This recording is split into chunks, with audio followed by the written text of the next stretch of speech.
सोनी चिड़िया एक पेड़ पर अपने छोटे से घर में रहती थी। उसकी एक प्यारी सी बेटी थी, पायल चिड़िया। एक दिन सोनी चिड़िया जब दाने की तलाश में जा रही थी तो रास्ते में उसे एक कुटकुट कबूतर मिला। अरे सोनी बहन, सुबह सुबह कहाँ जा रही हो?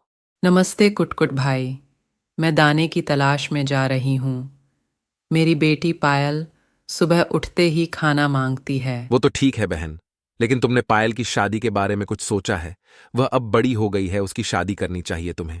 हाँ कुटकुट भाई, दिन रात इसी चिंता में रहती हूँ कि बेटी का विवाह कैसे होगा। मेरी नजर में एक चिड़िया है, उसका बेटा अपनी पायल बेटी के लिए ठीक रहेगा।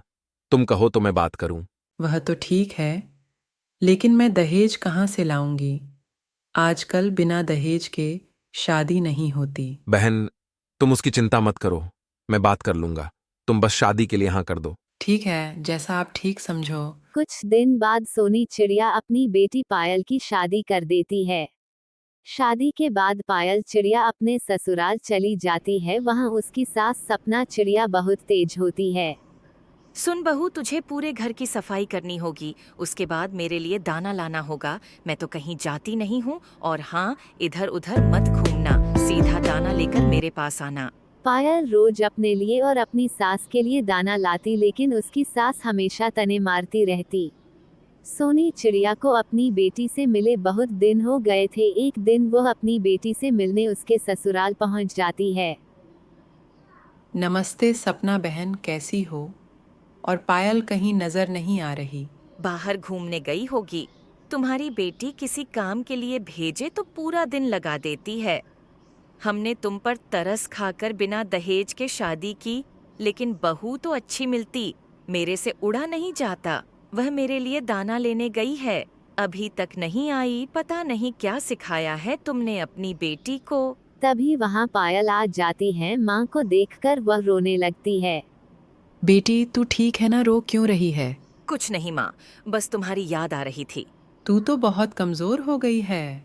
सपना बहन, अगर आप कहें तो मैं पायल को कुछ दिन के लिए अपने घर ले जाऊं। हाँ हाँ, ले जाओ। वैसे भी यह यहाँ कुछ करती नहीं है। सोनी चिड़िया पायल को लेकर घर आ जाती है। घर जाकर पायल बहुत रोती है। माँ, वे लोग बहुत खराब हैं। मैं सारा दिन दाना इकट्ठा करके लाती हूँ और दोनों माँ बेटे घर में बैठे रहते हैं। सारे दाने खा जाते हैं और मैं भूखी रह जाती हूँ। कुछ कहूँ तो मुझे दोनों मिलकर मारते हैं। मैं अब कभी वहाँ नहीं जाऊंगी। ये सुनकर सोनी चिड़िया को बहुत गुस्सा आ जाती है। वो उसी समय कुटकुट कबूतर के पास जाती है। अरे सोनी बहन, बहुत दिनों बाद आई, सब ठीक तो है? कुटकुट भाई, आपने कहाँ फंसा दिया? मेरी बेटी की किस्मत फूट गई। उसके ससुराल वाले उसे मारते पीटते हैं। मैं उसे अपने घर ले आई। ये क्या कह रही हो बहन? मैं अभी उनकी खबर लेता हूँ। कुटकुट कबूतर उनके घर जाता है। तुम दोनों माँ बेटे को शर्म नहीं आती? खुद घर में पड़े रहते हो और पायल बेटी को मारते पीटते हो। मैं आज ही जंगल के राजा से तुम्हारी शिकायत करता हूँ। ये कहकर वह जंगल के राजा मिट्ठू तोता के पास जाता है। उनसे शिकायत करता है। मिट्ठू तोता दोनों माँ बेटे को जेल में डाल देता है। जेल में बैठकर दोनों रो रहे थे। तभी पायल मिट्ठू तोते के पास जाती है। महाराज, मेरे पति और सास को छोड़ दीजिए। मिट्ठू तोता दोनों को बुलाता है। देखो तुम्हारी बहू कितनी अच्छी है। तुम इसे मारते थे, फिर भी यह तुम्हें बचाने आ गई। बहू, मुझे माफ कर दे। नहीं माँ जी, आप बड़ी हैं, मुझसे माफी मत मांगिए। दोनों माँ बेटे पायल चिड़िया को घर ले आते हैं और पूरा परिवार खुशी खुशी रहने लगता है।